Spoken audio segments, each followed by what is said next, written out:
Saudara bayangkan betapa besar korupsi dunia pertambangan ini sejak saat itu. Gilanya korupsi di negara ini. Pernyataan menohok dari Mahfud MD itu jelas menjadi fakta kelam yang sejak dulu menghuni Indonesia.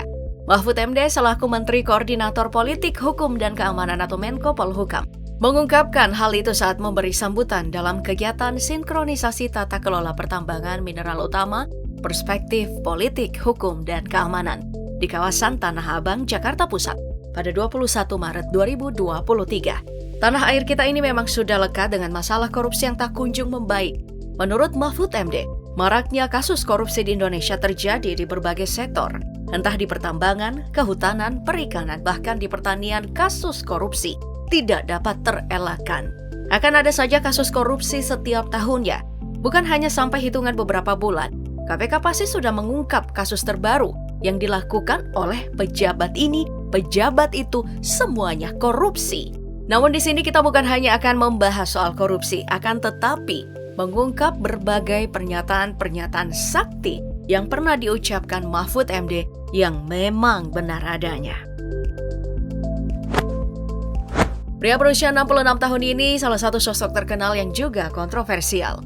Sejak 23 Oktober 2019, ia menjabat sebagai Menko Polhukam ke-14, serta rangkap jabatan sebagai pelaksana tugas Menteri Komunikasi dan Informasi Indonesia sejak 19 Mei 2023. Namanya tentu tidak asing lagi di kalangan publik, karena kiprahnya di dunia politik dan akademik Indonesia.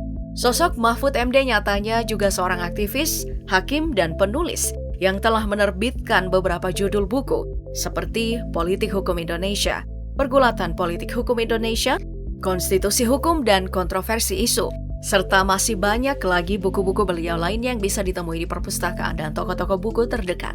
Hal ini tentu membuktikan bahwa Mahfud MD termasuk salah satu pejabat pemerintahan yang mahir di bidangnya. Meski popularitasnya di dunia politik cukup membuatnya tenar seperti sekarang ini, namun Mahfud MD juga tak bisa lolos dari cibiran warganet Indonesia. Sama seperti rekannya yang lain, Mahfud MD juga sering terlibat adu argumen. Cuitan-cuitan yang dilontarkan Mahfud MD kerap kali menuai kritik dari berbagai pihak. Bahkan namanya juga pernah beberapa kali disandingkan dengan pejabat pemerintahan dalam tajuk berita yang kontroversial.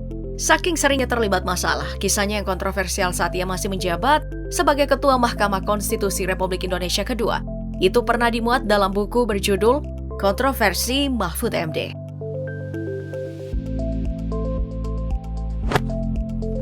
Pemilu bukan urusan hakim. Pernyataan menohok oleh Mahfud MD dalam kasus penundaan pemilu 2024. Hal ini bermula dari Partai Prima yang mengajukan gugatan di Pengadilan Negeri Jakarta Pusat pada 8 Desember 2022. Partai Prima mengaku telah merasa dirugikan oleh Komisi Pemilihan Umum atau KPU dalam gugatannya perihal verifikasi administrasi parpol yang diterapkan saat rekapitulasi hasil verifikasi administrasi partai politik calon peserta pemilu. Partai Prima memang dinyatakan tidak memenuhi syarat atau TMS dan tidak bisa mengikuti verifikasi faktual di KPU. Akibatnya partai politik yang satu ini merasa dirugikan secara imaterial yang tentu saja sangat mempengaruhi seluruh anggotanya di Indonesia. Sehingga Partai Prima mengajukan gugatan dan berharap Pengadilan Negeri Jakarta memberi sanksi pada KPU. Hakim Pengadilan Negeri Jakarta Pusat malah mengabulkan seluruh gugatan itu dengan menghukum KPU untuk tidak melaksanakan sisa tahapan pemilihan umum 2024 sejak putusan itu diucapkan dan melaksanakan tahapan pemilu dari awal selama lebih kurang 2 tahun 4 bulan 7 hari.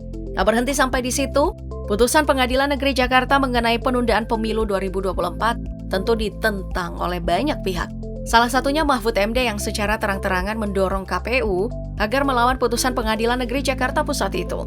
Bahkan Mahfud MD secara tegas menyatakan bahwa hakim di Pengadilan Negeri Jakarta Pusat yang memutuskan masalah itu telah salah lapak karena sudah mengganggu jalannya pemilu.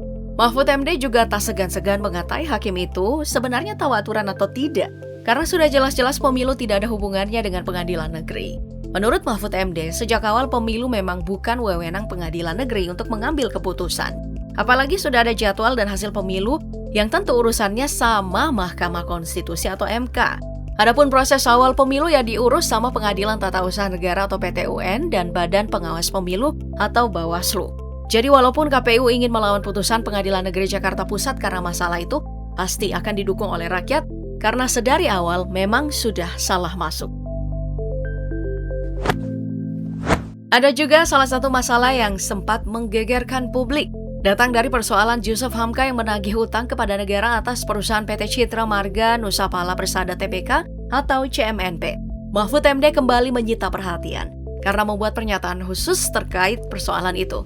Mahfud MD selaku Menko Polhukam Indonesia berani mengaku siap membantu sang pengusaha Jusuf Hamka untuk menagih utangnya kepada negara. Negara memang secara sah memiliki utang kepada Jusuf Hamka senilai kurang lebih 175 miliar rupiah berdasarkan hasil keputusan Mahkamah Agung atau MA yang sudah ditetapkan. Maka dari itu, berdasarkan pernyataan resmi Mahfud MD meminta agar Jusuf Hamka berkoordinasi langsung dengan Kementerian Keuangan. Namun jika Jusuf Hamka kemudian membutuhkan bantuan teknis, maka pihaknya siap membantu sedemikian rupa. Mahfud MD juga menyebut bahwa pemerintah Republik Indonesia memang telah menugaskan dirinya dalam hal mengkoordinasi pembayaran utang pemerintah terhadap pihak swasta maupun kepada rakyat. Perintah itu disampaikan langsung secara resmi oleh Presiden Jokowi di dalam rapat internal pada 23 Mei 2022. Sesuai dengan keputusan Menko Polhukam nomor 63 tahun 2022 pada 30 Juni 2022. Ya, terkait dengan permintaan Bapak Jusuf Hamka agar LGBT atau lesbian, gay, biseksual, dan transgender disebut sebagai kodrat Tuhan yang tidak bisa dilarang. Sepenggal pernyataan menohok yang disampaikan oleh Menko Polhukam saat memberikan sambutan dalam Rakernas Kahmi 2023 di Puncak Bogor pada 20 Mei 2023, jelas menuai pro dan kontra dari berbagai pihak. Menurut Mahfud MD, orang-orang yang mengklaim dirinya termasuk sebagai LGBT tidak bisa dilarang karena sudah merupakan ketentuan Sang Pencipta. Jika ingin melarang, yaitu perilaku LGBT yang menyimpang itu harus dilarang, bukan orangnya. Karena secara tidak langsung, Tuhan juga yang menciptakan para pelaku LGBT ini. Dalam kesempatan itu juga Mahfud MD menjelaskan bahwa dirinya sedang mempersiapkan rancangan KUHP untuk menangani perilaku LGBT di Indonesia. Dari pernyataannya itu, Mahfud MD langsung diserang cibiran oleh warganet karena dinilai membenarkan pelaku-pelaku LGBT. Setelah menjadi kontroversi di kalangan publik, ia lantas memberikan klarifikasi saat berada di acara Seminar Nasional UIN Jakarta pada 23 Mei 2023. Kitab Undang-Undang Hukum Pidana atau KUHP tidak memuat larangan terhadap LGBT karena merupakan kodrat Tuhan. Mahfud MD kembali menegaskan bahwa dirinya tidak termasuk membenarkan hal itu.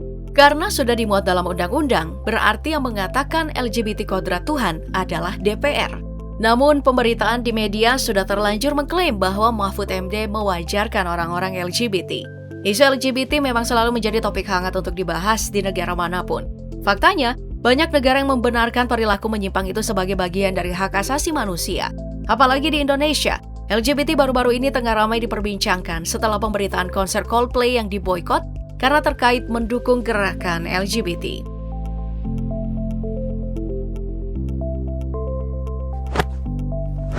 Selanjutnya dari pernyataan Mahfud MD terkait masalah Ponpes Al Zaitun Indramayu yang kasusnya tengah viral di masyarakat. Awalnya Mahfud MD sempat merespon, belum tahu keputusan pastinya karena masih meneliti dan menunggu keputusan pemerintah untuk menangani kasus itu. Ya, seperti diketahui saat ini Indonesia juga sedang diresahkan oleh persoalan salah satu pondok pesantren di Indramayu, Jawa Barat. Ponpes Al Zaitun yang sudah ada sejak puluhan tahun lalu baru-baru ini terungkap dinilai memiliki ajaran sesat dan tidak sesuai dengan syariat agama Islam. Sederet kontroversi Ponpes yang berdiri sejak tahun 1999 itu seperti melaksanakan ibadah sholat dengan saf laki-laki dan perempuan yang bercampur, serta cara sholat yang terlalu berjarak, hingga penyimpangan dalam menafsirkan Al-Quran. Momen lain juga memperlihatkan kegiatan di pondok itu sedang menyanyikan lagu Yahudi.